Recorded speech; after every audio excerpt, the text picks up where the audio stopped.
नमस्कार। सेवा सिंह बाली के सभी कार्यों से मैंने आपको अवगत करवा चुकी हूँ। सेवा सिंह बाली जम्मू एंड कश्मीर में एसपीओ के लिए काफ़ी लंबे समय से संघर्ष कर रहे हैं और साथ में जम्मू कश्मीर में जब से 375 कानून हटाए गए हैं उसके बाद से वहाँ पर संघर्ष कर रहे लोगों के लिए कि वहाँ पर 4G सिस्टम चालू किया जाए और साथ ही वहाँ के युवाओं को प्रेरित करते आ रहे हैं। आज हम जानेंगे कि उनके ये संघर्ष भरे जीवन की शैली के बारे में, क्या उन्होंने जीवन में संघर्ष किया कि आज उन्होंने जम्मू और कश्मीर से लेकर दिल्ली में अपना इतना नाम कमाया है। स्वागत है सेवा सिंह बाली जी आपका। हम हमेशा आपके कार्यों से तो अवगत रहते ही हैं। कुछ अपने जीवन के संघर्षों के बारे में बताइए। आपने कहाँ से अपनी शिक्षा प्राप्त की और एक समाज की सेवा का रुख क्यों अपनाया? सबसे पहले मैं आपको बताना चाहूँगा कि मैं एक साधारण से परिवार से ताल्लुक़ रखता हूँ। आज भी मैं अपने आप को एक यानी ज़मीन सतह का इंसान मानता हूँ। मैंने पढ़ाई जो है अपने जो मेरा होम डिस्ट्रिक्ट रामबन पड़ता है और उखराल जहाँ मेरा तहसील हेडक्वार्टर है, वहाँ मुख्तलिफ़ स्कूलों में उस वक़्त भी मैं बचपन से ही मैं अगर मानोगे तो मैंने हमेशा से ही संघर्ष ही देखे आज तक। यानी बहुत मुश्किलात का सामना करके तो मैं आगे बढ़ता रहा। और मैं फिर उखराल में हमारे जो लेट डी ठाकर साहब जिन्होंने उखराल में एक हायर सेकेंडरी दिया था तो उसमें मैंने पढ़ाई की। फिर जब वहाँ हायर सेकेंडरी में पहुँचे उसके बाद मैं हालात के हिसाब से मतलब मैं आपको बताऊंगा कि जब मैं 8th से 9th में चढ़ा तो उस वक़्त 80 रुपीज़ फ़ीस देनी थी स्कूल में, एडमिशन फ़ीस। तो मैंने मुनासिब नहीं समझा कि मैं अपने फादर साहब को बोलूँगा कि आप 80 रुपीज़ जो है मैं उनसे मांगूं तो उनको शायद परेशानी हो जाएगी, तो इसलिए मैंने मुनासिब समझा कि मैं उनसे ये नहीं मांगूं। और 17 रुपये जेब में लेकर मैं घर से निकल गया, बाहर निकल गया। वो मैं चला गया कश्मीर। तो कश्मीर में मैंने काम किया है, लोगों के घरों में काम किया है, मतलब आगे पीछे। फिर उसके बाद जम्मू में रणबीर हायर सेकेंडरी स्कूल में मैंने मैट्रिक का एग्ज़ाम दिया। इतने संघर्ष के बाद हमने सुना था कि आपने अपनी नौकरी भी छोड़ दी थी, तभी आप समाज सेवा की तरफ आपने रुख अपनाया। तो ये क्या इसकी पूरा मुद्दा जब मेरे को 97 में गवर्नमेंट जॉब मिल गया फॉरेंसिक साइंस लैब में। बहुत अच्छा डिपार्टमेंट था, बहुत ही बढ़िया रिस्पेक्टेबल पोस्ट और डिपार्टमेंट मुझे मिला था, जो पुलिस डिपार्टमेंट के तमाम पुलिस डिपार्टमेंट का हेड माना जाता है। यानी फॉरेंसिक साइंस लैब FSL आप जानते होंगे, जब भी कहीं सीन ऑफ क्राइम होता है तो फॉरेंसिक साइंस लैब का एक अहम रोल होता है। उसमें मैं 6 महीने जम्मू और 6 महीने श्रीनगर, मेरे को दरबार मुँह वहाँ बोलते हैं, उसमें मेरी ड्यूटी लगी। तो 8-10 साल मेरी सर्विस हो गई थी। तो मैं देखता था कि मेरे जो साथी थे, मेरे जो क्लासमेट थे, उन्होंने क्वालिफ़िकेशन भी बहुत ज़्यादा हासिल करने के बाद वो बेरोज़गार मुझे दिखते थे। तो मेरे दिमाग में, मेरे दिल में आता था, यार अगर मैं अपने आप को एक एम्प्लॉय हूँ, मेरे पास सब कुछ है, सैलरी भी अच्छी है, सब कुछ है, अकोमोडेशन है, गवर्नमेंट क्वार्टर है, गाड़ी तक है, सब कुछ है, तो मेरे ये जो साथी ये धक्के खा रहे हैं तो इनका इलाज मैं कैसे कर सकता हूँ, इनके लिए मैं क्या कर सकता हूँ। तो फिर मैंने 2008 में ये फ़ैसला लिया कि मुझे गवर्नमेंट जॉब नहीं करना चाहिए, क्योंकि जब मेरे जम्मू कश्मीर में कहीं ऐसे लोग हैं जो बुनियादी सहूलियात से महरूम हैं, यानी उनको जो उनका हक है उनको उनका हक नहीं मिल पा रहा था। तो इसलिए मैंने गवर्नमेंट जॉब जो रिज़ाइन किया, उसके बाद मैंने 2008 में बनिहाल कॉन्स्टिट्यूंसी से इलेक्शन कंटेस्ट किया, असेंबली इलेक्शन मैंने कंटेस्ट किया। मतलब थोड़े से टाइम में मैं आपको बताना चाहूँगा कि अगले दिन शाम तक मैं एम्प्लॉइज़ था, दूसरे दिन 2 बजे मैंने नॉमिनेशन पेपर फाइल कर दिया, यानी कंटेस्ट किया इलेक्शन MLA के। तो उसके बाद मैं जो अगर आप माने तो मैं पॉलिटिक्स में, समझो पॉलिटिशियन जो है फर्स्ट बुनियाद, मतलब फर्स्ट पौड़ी मेरी सियासत में वहाँ से शुरू हो गई। तो उसके बाद मैंने उसमें भी जब देखा कि यहाँ जम्मू कश्मीर के जो हमारे हुक्मरान हैं उन्होंने यहाँ के लोगों को सिर्फ इस्तेमाल किया है ओनली फॉर वोट बैंक। यानी वहाँ पर ऐसा होता है कि जब इलेक्शन होता है तो इलेक्शन में हमारे जो सरमायादार बिजनेसमैन, लीडर तो मैं कहता नहीं हूँ, जम्मू कश्मीर में किसी को मैंने लीडर नहीं माना है, न मानूंगा, क्योंकि जो उनकी पॉलिसी रही है, उन्होंने अपने घर को, अपने रिश्तेदारों को अपनी प्रॉपर्टी बनाई है। कहीं अरबों रुपया उन्होंने प्रॉपर्टी बनाई है। जो पैसा हमारे गरीब लोगों का था वो उन्होंने अपने ऊपर डाइवर्ट किया है। ये पिछले 70 साल से होते आया। तो फिर मुझे लगा कि इसमें एक सियासत में भी मुझे बराबरी नहीं आई। मैंने बोला इसमें भी मैं कामयाब नहीं हो पाऊंगा। अगर मैं एक प्लेटफॉर्म पे रह के काम करूंगा तो यहाँ अपोजिशन कर सकता हूँ। तो फिर मैंने वैसे भी जब मैं गवर्नमेंट एम्प्लॉइज़ था तो हमारी एक ट्रेड यूनियन हुआ करती थी, उसमें मैं जॉइंट सेक्रेटरी था ऑफिशियली, मतलब गवर्नमेंट खाते में।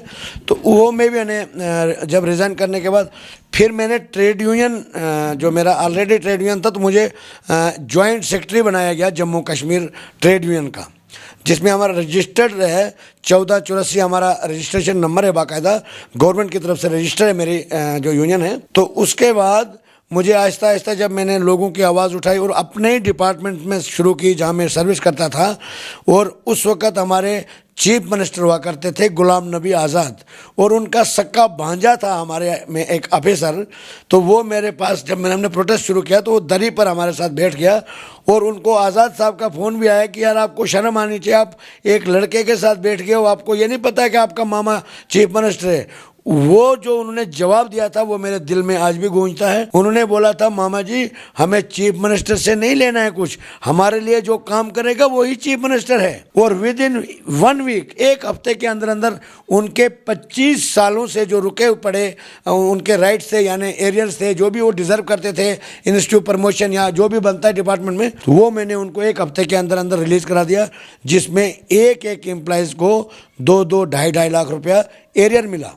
ये मेरी शुरुआत थी ट्रेड यूनियन की। उसके बाद चलते चलते बाद में मुझे जम्मू कश्मीर का जनरल सेक्रेटरी बना दिया गया पैंथर्स ट्रेड यूनियन का, और उसके बाद मेरा सफ़र चलता रहा। उसके बाद मैंने पिछले 7 सालों से, मैं आपको बताऊंगा कि मेरी ज़िंदगी में, एक छोटी सी ज़िंदगी में इतने मोड़ आए। मेरे ऊपर ऐसी एजेंसियां लगा दी जिससे मेरी लाइफ मतलब टोटल लॉस हो गई। बिल्कुल मैं जैसे एक डाली होती है उस तरीके से मेरी सेहत हो गई। डिस्टर्ब किया मुझे, हर लिहाज से डिस्टर्ब किया। मतलब जो कर सकते थे वो तंत्र मंत्र तक यूज़ किया मेरे ऊपर, जो जिस चीज़ को साइंस नहीं मानता है, मैं भी नहीं मानता था। जब मेरे ऊपर गुजरी है तो मैं कहता हूँ कि मेरे दुश्मन के ऊपर भी ऐसी हालात ना हो जो मेरे ऊपर आज तक गुजरी है। और मुझे ये पता था कि मैं आग मरने के करीब पहुंचकर अगर मुझे भगवान ने यह ज़िंदगी आगे बख्शी है तो इसका मतलब मैं जानता था कि शायद मुझे अपने देश के लिए कुछ करना है। तो वो मैं आज जो है कर रहा हूँ, और उसमें जम्मू कश्मीर, लद्दाख, हिमाचल प्रदेश के 35,000 परिवार की आवाज़ उठा के मैं चल रहा था पिछले 7 साल से। और वो आवाज़ आज एक तूफ़ान का शक्ल ले गई है। पूरे हिंदुस्तान में वो आवाज़ एक पूरे मतलब मेरा कहना यह है कि कोरोना वायरस को भी हमारी जो आवाज़ है उसने पीछे कर दिया है। इस वक्त जम्मू कश्मीर के जो एसपीओज़ की आवाज़ है, जम्मू कश्मीर, लद्दाख और हिमाचल प्रदेश। और दूसरा मैं आपको बताऊंगा कि अभी भी जुल्म जो है जारी है। किसी हद तक तो मैंने जो मैं कर सकता हूँ कर रहा हूँ, जुल्म के ख़िलाफ़ आवाज़ उठा रहा हूँ। हमारे जम्मू कश्मीर में जब मिलिटेंसी पिछले सालों में बढ़ती गई तो वहाँ पर मिलिटेंटों ने क्या किया कि हमारे जो एसपीओज़ थे उनको गन रख के ऊपर उनको बोला आप नौकरी छोड़ दीजिए, नहीं तो हम आपके परिवार को मार देंगे, आपको भी मार देंगे। उस वक्त गवर्नमेंट को चाहता है उनको सिक्योरिटी प्रोवाइड करना, उनके जॉब को सिक्योरिटी प्रोवाइड करना, उनके फैमिली को सिक्योरिटी प्रोवाइड करना गवर्नमेंट का काम था। जबकि गवर्नमेंट ने उलट किया, उलट मतलब उनको डिसएंगेज कर दिया गया। वो आज भी गुहार लगा रहे हैं कि हमें रीएंगेज कर दो भाई। जिसमें एक मेरे बेटी है, शायद आपने फ़ोन पर बात भी की, 6 लड़कियां हैं, उसके बाप को पिछले 2 साल से डिसएंगेज कर दिया है। वो बार बार कहता है कि मैं देश की सेवा करने के लिए, ज़िंदगी को दांव पे लगाने के लिए तैयार हूँ, मगर गवर्नमेंट की जो हमारे गवर्नमेंट की पॉलिसी है, मुझे लगता है कि वो हालात जम्मू कश्मीर में हालात ठीक करने के बजाय हालात ख़राब करने पर ज़्यादा तवज्जो देते हैं। मैं ये आपके चैनल के माध्यम से डीजीपी जम्मू से गुजारिश करना चाहूँगा, जनाब आप एक पुलिस के चीफ हो, जम्मू कश्मीर के पुलिस के चीफ हो, आपको चाहिए अगर ये फरियाद करने आपके पास आते हैं जिनको आपने डिसएंगेज कर दिया है, छोटी सी नौकरी आपसे मांग रहे हैं, तो मैं आपसे पर्सनली रिक्वेस्ट करूंगा उन डिसएंगेज परिवारों की तरफ से, उनकी फैमिलीज़ की तरफ से जो मेरे से कंटिन्यू राब्ते में हैं, और बड़ा दुख होता है।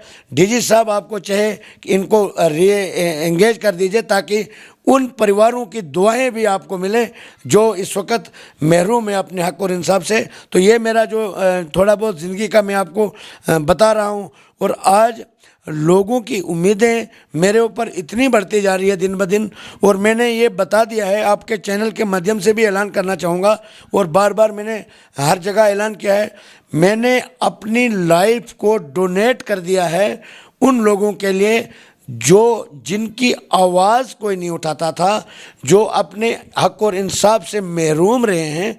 तो मैंने अब ये वादा किया है लोगों से कि मैं यानी सेवा सिंह बाली मरते दम तक उन लोगों के लिए ज़िंदगी को आगे ज़िंदगी का अपना जितना भी मेरा ज़िंदगी जहाँ तक है तब तक मैं उन लोगों की आवाज़ पूरे देश में उठाते रहूँगा जहाँ उनके साथ नाइंसाफ़ी हुई है या उनको हक और इंसाफ से महरूम रखा गया है।